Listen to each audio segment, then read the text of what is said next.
Hello students and welcome to the model 6 of mergers and acquisition. So we'll be taking up the last topic on this model 6, that is leverage buyout, management buyout and master limited partnership. So these are emerging issues in the mergers and acquisitions. So these are basically the tools or what you can call as different vehicles of financing the mergers, and whereas talking about master limited partnership is an emerging aspects in the mergers and acquisition that have been playing today. Okay, let's look at this today, the discussion.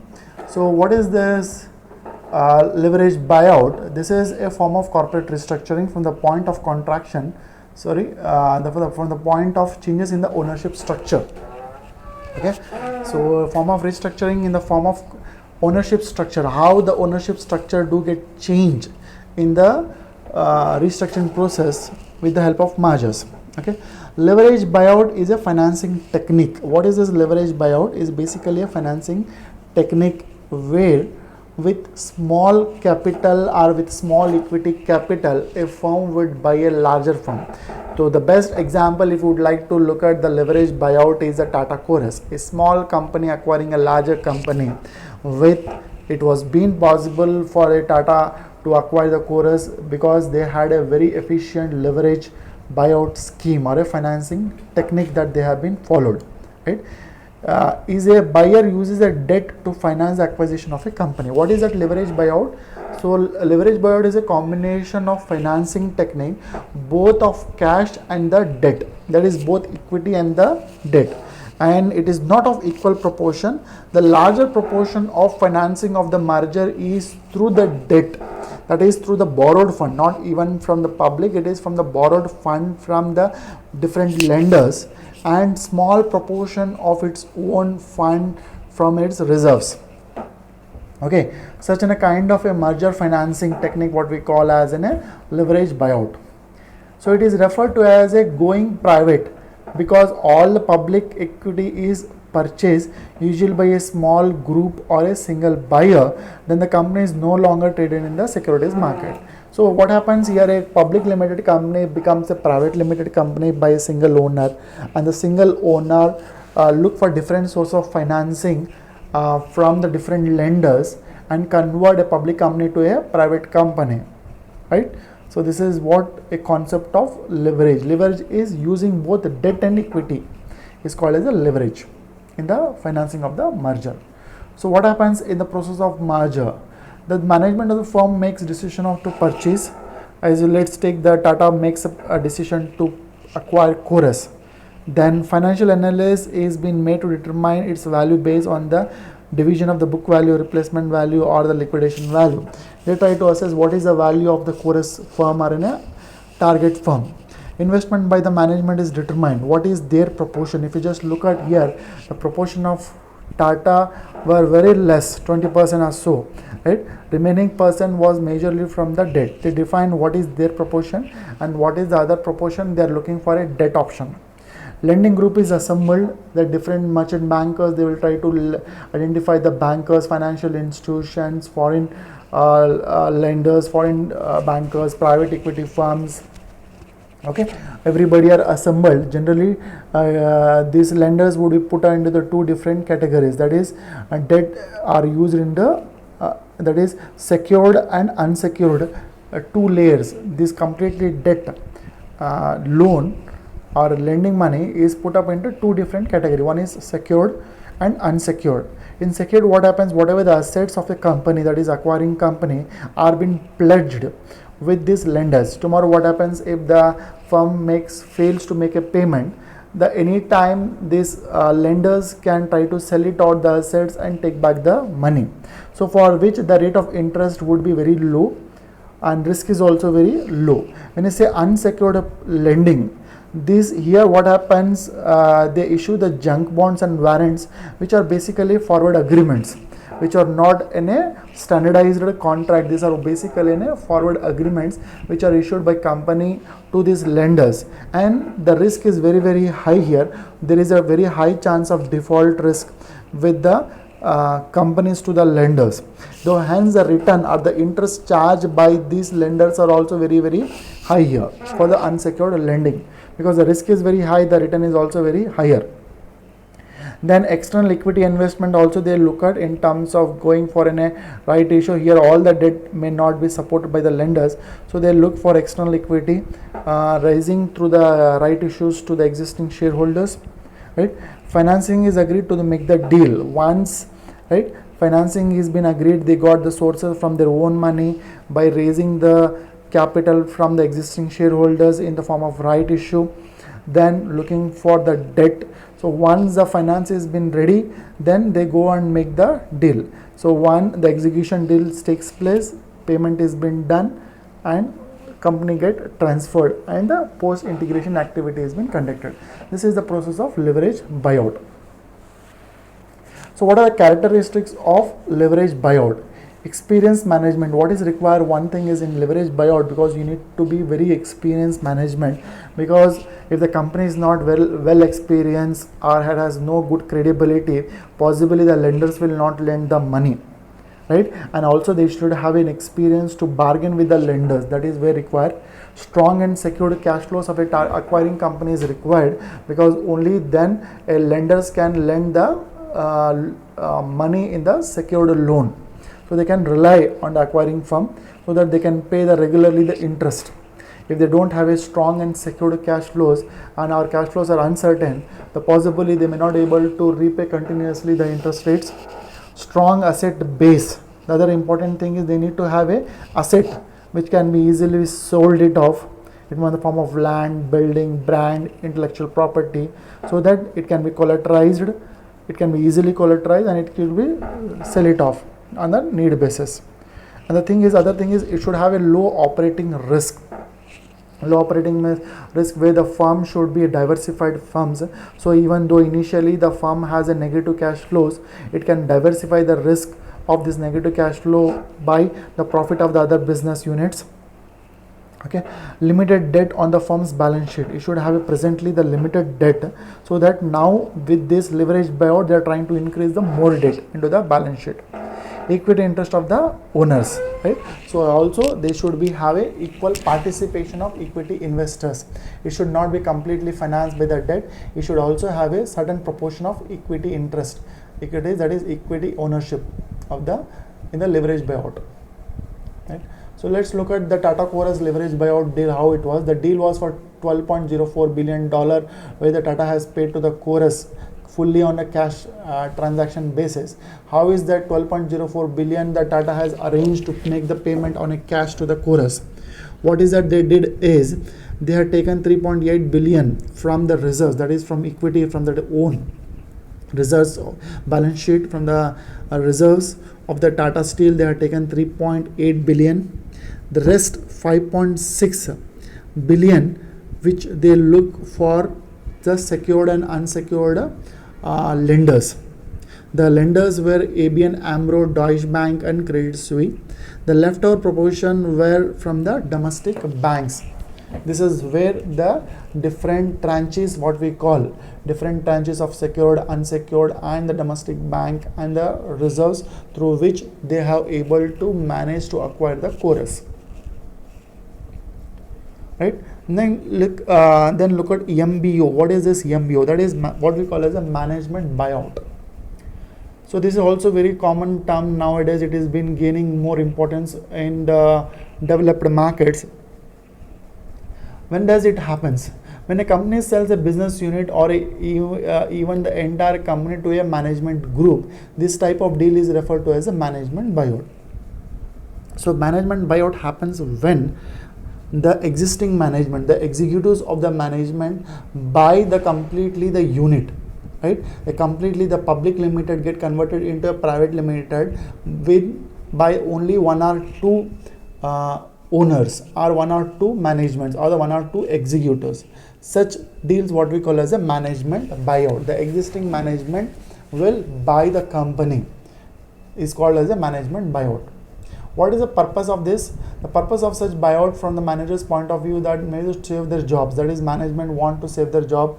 They might be financially sound and strong, right? They have able to buy the shares of a company for which they have been working. Okay, they also want to maximize the financial benefits they receive from the success of the bring the company to take the profit for themselves, because they are more confident of the business and they would like to increase the profitability by the success of their contribution to the company. So that is the reason they would like to buy on their own and operate the business.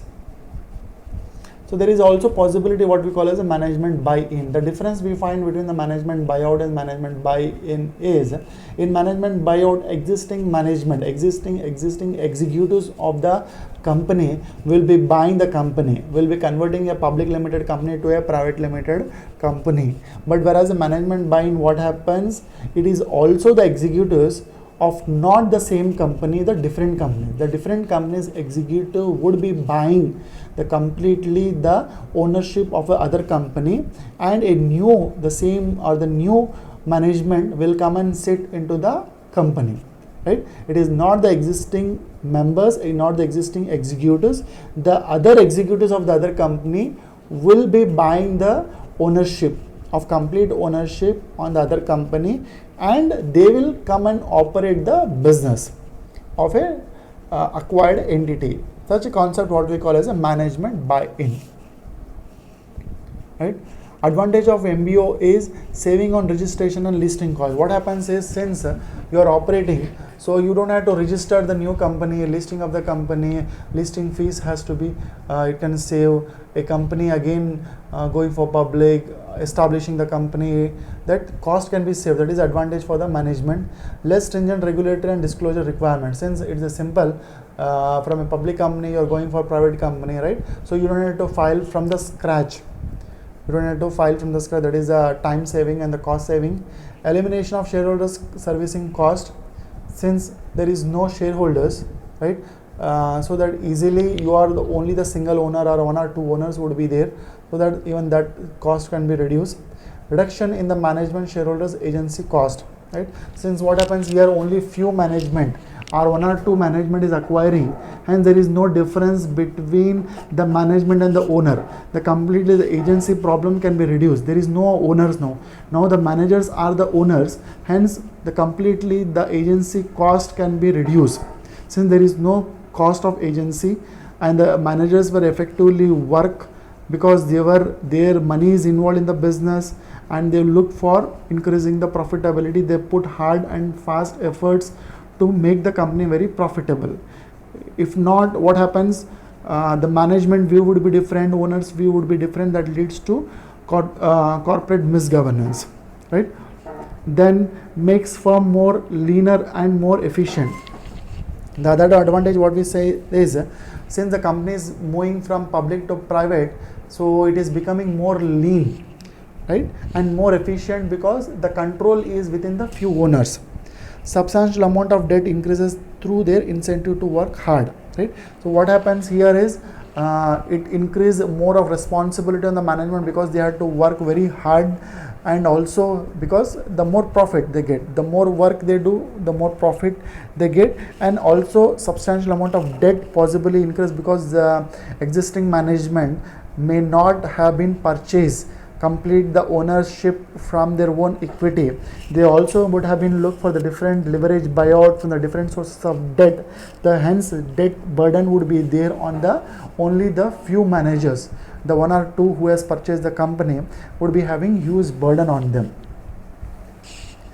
MBO sources of funding, similarly what we have been looked at for the leverage buyout funding. So they are look for management contribution, that is the managers will contribute their contribution. Then asset financing, so once they look for asset, they go for financing the assets. Collateralizing, that is bank debt, they take the loan, bank loan they may possibly take.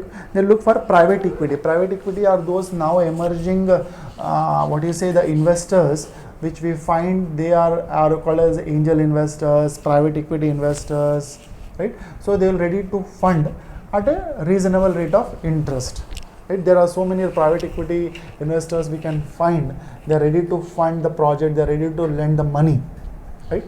So these are the sources through which these managers will look at from their network, because they have a very good network with their friend circle, with the